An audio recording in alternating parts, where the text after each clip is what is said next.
بسم اللہ الرحمن الرحیم۔ دنیا اردو میں خوش آمدید۔ امید ہے آپ سب خیر وافیت کے ساتھ ہوں گے۔ پچھلی کلاس میں ہم نے نظم ڈسکس کی تھی، نظم پیام لطیف۔ آج کی کلاس میں باقی ماندہ ویڈیوز 4 اشعار کی تشریحات ہم نے پچھلی ویڈیوز میں کر لی تھی، تو آج کی کلاس میں انشاءاللہ باقی ویڈیوز اشعار کی تشریحات دیکھ لیں گے۔ اشعار کی تشریحات نمبر 4 تک ہم نے پچھلی ویڈیو میں کر لیا تھا۔ آج کی کلاس میں شعر نمبر 5 دیکھ لیں گے۔ تو شعر نمبر 5 کی طرف آتے ہیں۔ شعر ہیں: تیری ہی ذات اول و آخر، تو ہی قائم ہے اور تو ہی قدیم، تجھ سے وابستہ ہر تمنا ہے، تیرا ہی آسرا ہے رب کریم۔ مشکل الفاظ دیکھ لیجئے۔ اول و آخر پہلا اور آخری، قائم یعنی موجود، آسرا سہارا، قدیم پرانا، وابستہ جڑا ہوا، رب کریم کرم کرنے والی ذات۔ مفہوم دیکھ لیتے ہیں۔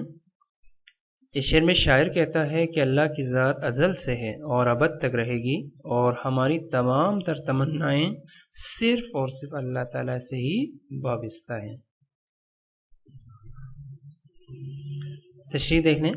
اس شعر میں شاعر نے اللہ تعالیٰ کی وحدانیت، بقا اور اس پر مکمل بھروسے کا اظہار کیا ہے۔ پہلے مصرعے میں شاعر کہتا ہے کہ اللہ تو ہی ہر چیز کی ابتدا اور انتہا ہے، یعنی کائنات کی تخلیق بھی تجھ سے ہوئی اور انجام بھی تیرے ہی حکم سے ہوگا، تو ہمیشہ سے ہے اور ہمیشہ رہے گا، کیونکہ تو ہی قائم ہمیشہ رہنے والا اور قدیم یعنی ازلی ہے۔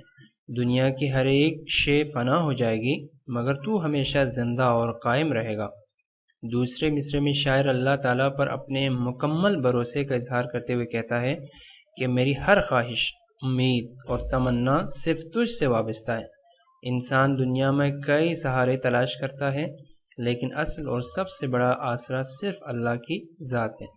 اللہ ہی ہے جو ہر مشکل میں ساتھ دیتا ہے، ہر حاجت کو پورا کرتا ہے اور اپنے بندوں پر بے حد مہربان اور کریم ہے۔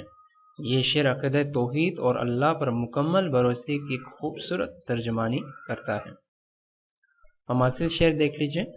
نہ تھا کچھ تو خدا تھا، کچھ نہ ہوتا تو خدا ہوتا، ڈبویا مجھ کو ہونے نے، نہ ہوتا میں تو کیا ہوتا۔ غالب کا یہ شعر ہے۔ شعر نمبر 6 دیکھ لیجئے۔ کم ہے جتنی کریں تیری توصیف، تو ہی اعلیٰ ہے اور تو ہی علیم، والی شش جہات، واحد ذات، رازق کائنات، رب رحیم۔ حل لغت دیکھ لیجئے۔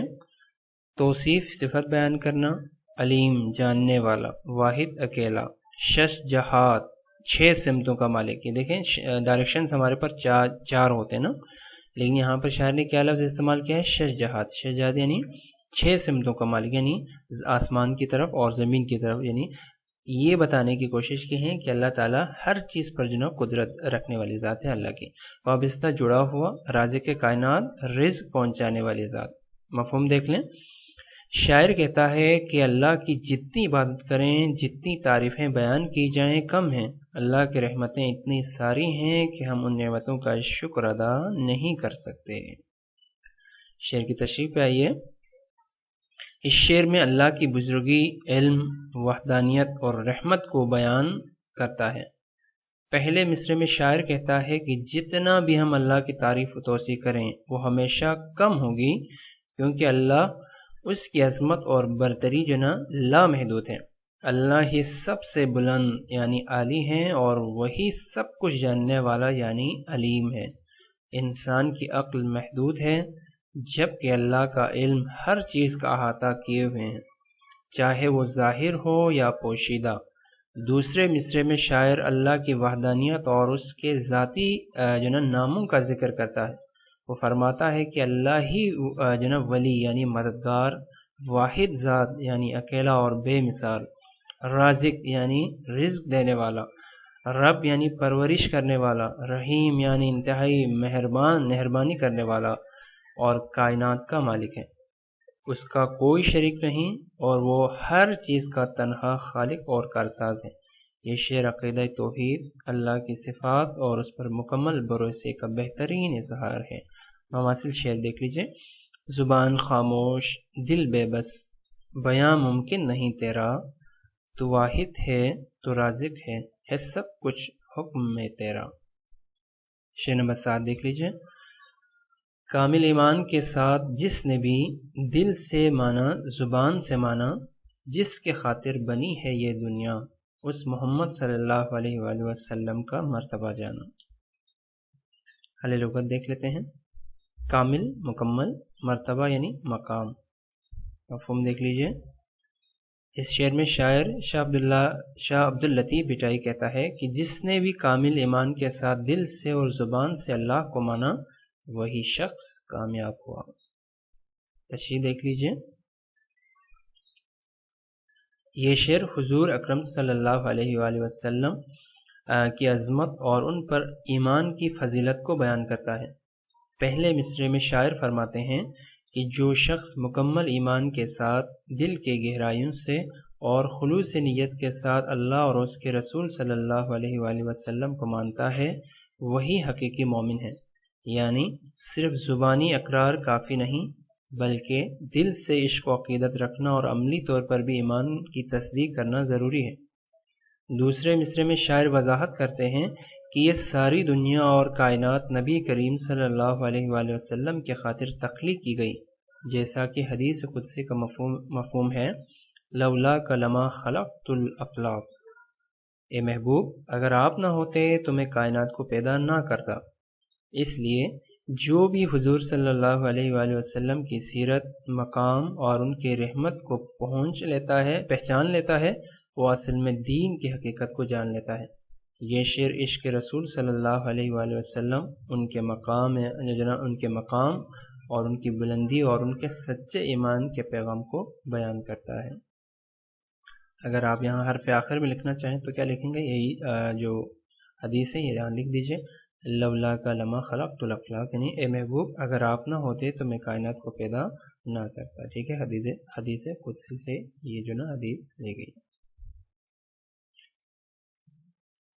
شعر نمبر 8 دیکھ لیجئے۔ فوقیت اس کو دوسروں پہ ملی، اپنی ہستی کو اس نے پہچانا، جس نے اس قادر حقیقی کو وحدہ لا شریک گردانا، یعنی جس نے اس قادر حقیقی کو وحدہ لا شریک گردانا۔